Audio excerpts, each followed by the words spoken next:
Ассаламу алейкум, урматтуу кыргызстандыктар. Мен бүгүн ыйладым. Азыр көзүмдүн кызарып турганы бул чек алган жокмун, иче калган жокмун. Бул ый. Мен ыйлагандан уялган да жокмун, мактанган да жокмун сиздерге. Бирок чын жүрөгүмөн чыккан нерсемди оюм менен бөлүшүп коеюн деп чечтим. Мен ушундай бир кайгылуу, өкүнүчтүү жаңылык уктум. Тилекке каршы бүгүн угуп калдым. Окудум, күчөөнө болгон экен. Эмнегедир ушул казино мыйзамы өтүп кетиптир. Мен ойлогом, мен ишенгем, ушу биз шайлаган депутаттар, биз шайлаган ажо ушундай ишке барбайт деп ойлогом. Андай ишке барбайт деп мен ишенгем, бирок тилекке каршы өтүп кетти бул мыйзам.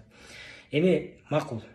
Адам менен арам жөнүндө сөз болуп калды, адал менен арам жөнүндө сөз болуп калды. Мейли, динди албай эле коелу, макул. Адамгерчиликти алалы, Бирөөнүн кайгысына эч качан бактылуу боло албайсың дейт. Бирөөнүн кайгысынын үстүнөн эч качан бактылуулук кура албайсың дейт.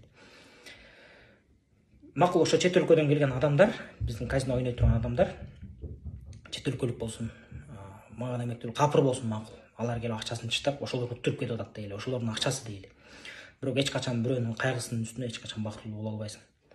Ошол уттуруп кетип аткан адамдар дагы жыргагандан келип уттуруп кетпейт. Ал оору биринчиден. Алардын да үй бүлөсү бузулат. Алар да ошо бизге келип Кыргызстанга келип уттургандан кийин өзүн өлтүрүүгө барат.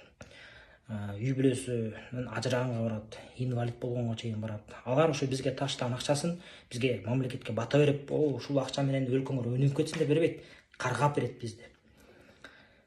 Эми ошол өзүңө каалаган жакшылыкты башкага кааламайын, сен адам эмессиң.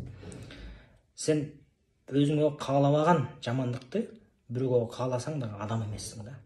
Ошол эле фактор бар. Динди мындай эле коелу. Эми биз макул, башкалар өлсө өлсүн, бирөөгө өлүм тилегенче өзүңө өмүр тиле дейт.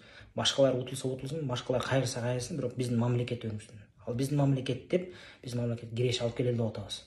Эч качан биздин мамлекет ушул бирөөнүн кайгысы менен, бирөөнүн каргап берген акчасы менен, Аллах Таала арам кылып берген акча менен биздин мамлекет эч качан жыргабайт. Тескеринче ушунун үстүнөн кайра балээ келет, оору кырсык келет. Өлкөбүз жыргабайт мындан.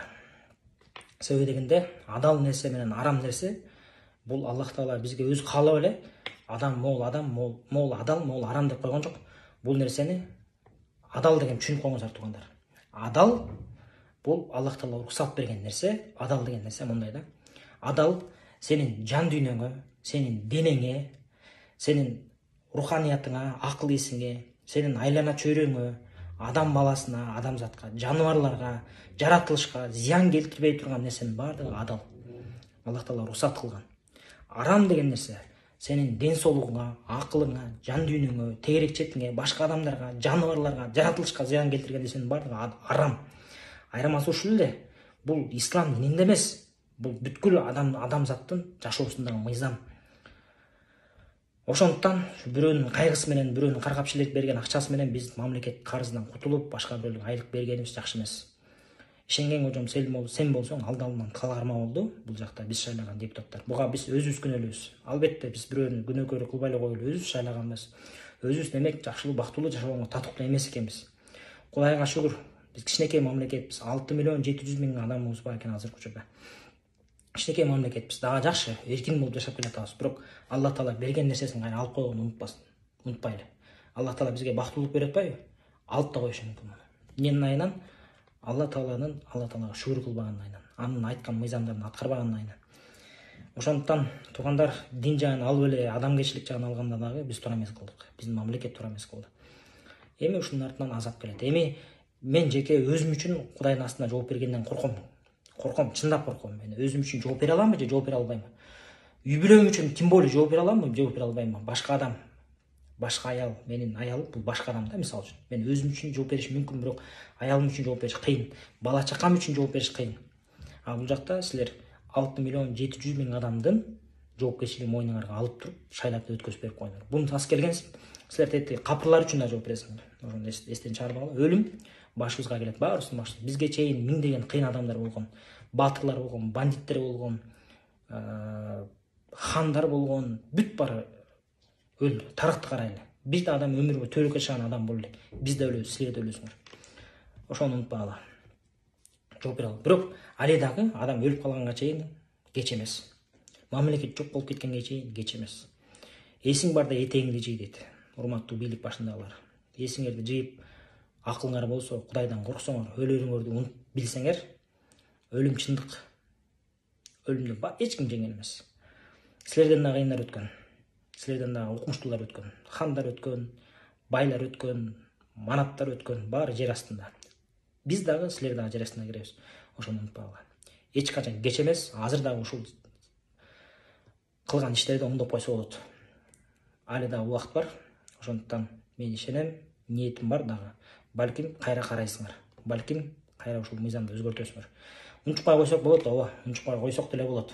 Коркуп балким мейли мен казино ойнобойм деп коюп унчукпай койгон. Бирок ушул казинонун айынан, казино эмес, мындай кумардын айынан, картанын айынан менин тааныгандарым ичинен өлүп калгандар болгон.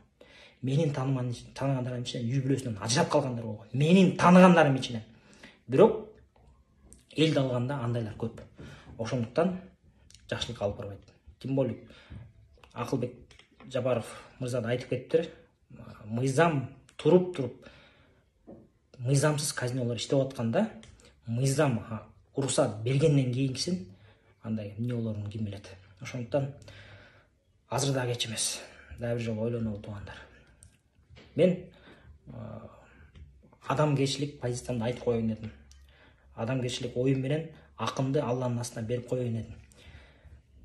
Айттык, бир жаман ишти көрсөң, колуң менен тый албасаң, сөзүң менен тый албасаң, жүрөгүңө кыжалат болуп кой дейт. Жок дегенде кыжалат болуп койолу. Биз митингге чыгабыз, тиги бул деп коркуткан жокпуз. Коркутпай чыгайын деген оюм да жок. Митинг эч качан жакшылык алып барбайт. Революция эч качан жакшылыкка, өзгөрүүгө алып барбайт экен. Биз канча жолу революция болду, эчтеке өзгөргөн жок. Революция жүрөктө болуш керек. Революция маякта болуш керек. Бирок биз кол менен монтип бийликти алмаштырып, кол менен бир нерсени алмаштырган менен өзүбүздүн жүрөгүбүздө кетип бар ушул жакта. Кайра тууганчылыкка шайлайбыз, кайра жердешчиликке барып шайлайбыз, кайра акчага барып шайлайбыз экенбиз. Адам баласы тилекке каршы ушундай экенбиз. Аллах Таала биздин күнөөлөрүбүздү кечирсин, бизге туура жол берсин, өнүгүүсүнү берсин, баледен сактасын. Бирок ушул мыйзамды кабыл алып атканда кепилдик берип да койсоңуз болмок. Эгерде силер Кыргызстан жарандары ойнобойт деп кепилдик бердиңер, эгерде Кыргызстан жарандары кандайдыр бир жана айткандай задний проходдон кирип ойноп кала турган болсо, бир үй бүлө бузула турган болсо, бир адам өзүнүн жанын кыя турган болсо, ушундай фактылар каттала турган болсо, Кыргызстандын жарандарынын ичинен каттала турган болсо, анда керт башыбыз менен, мойнубуз менен жооп беребиз деп туруп мыйзамга да ошондо кошуп алгыла туугандар. Макул өтүптүр, бирок мыйзамга ошондо кошуп алгыла. Эгерде бирөө Кыргызстандан бир үй бүлө ошентип бузула турган болсо, бирөө жанын кыя турган болсо, биз башыбыз менен жооп беребиз деп кошуп алгыла туугандар. Өкмөт ошол көп сүйлөсөм кечирип коюңуздар, бирок чын жүрөктөн күйүүтүмдү айттым.